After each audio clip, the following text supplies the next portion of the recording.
Hey everyone, welcome back to my YouTube channel. I am super excited about today's requested video.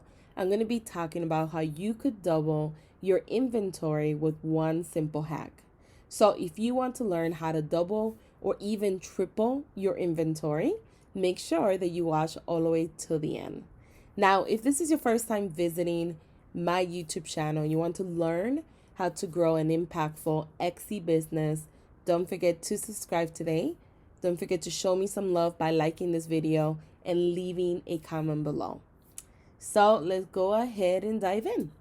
So this was a question that I got asked and someone wanted me to do a video about it.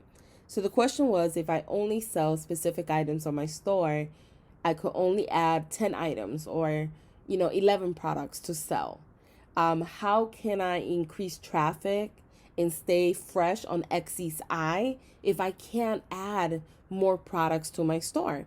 Because one of the big factors for Etsy that they want is for you to all the time add new products and services. And if you don't, you kind of take like a back end on Etsy. Basically, they'll show your store to less people, right? So the stores that are constantly adding all the time are going to be more relevant to Etsy than the stores that have, like, let's say 23 items and they haven't added anything in the last 2 years.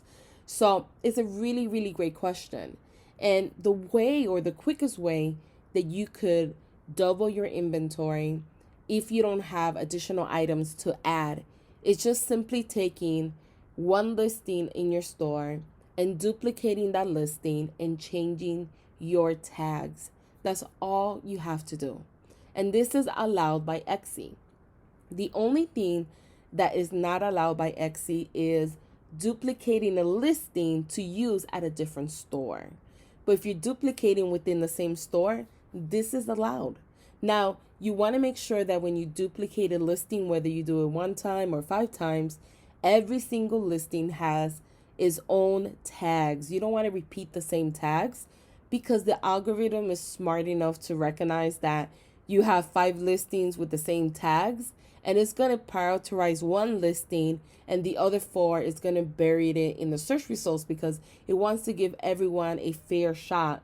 And when I say everyone, I mean everyone that sells on Etsy a fair shot to land the first spot of Etsy. So therefore, the algorithm will take notice. So the key point is you duplicate the listing, but you change the SEO for each listing that you duplicate.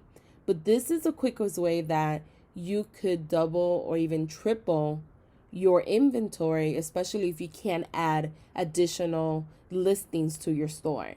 And you could do this with any niche.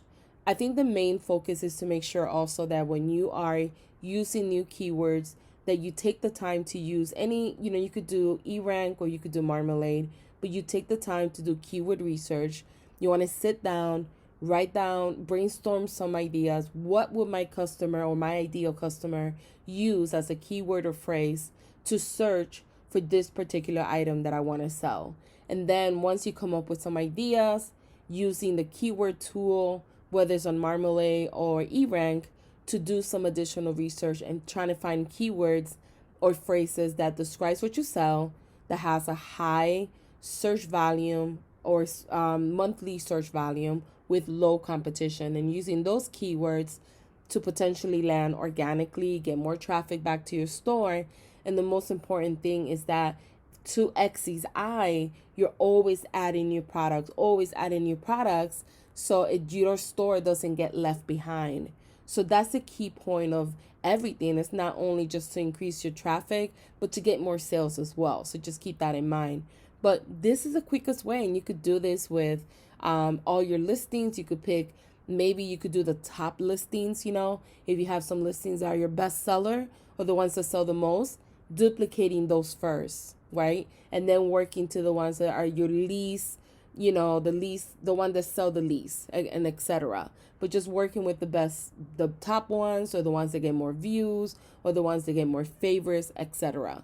So let me know in the comment section if you have any questions about this, or if you've done this before and your experience in doing this. And thank you guys for watching.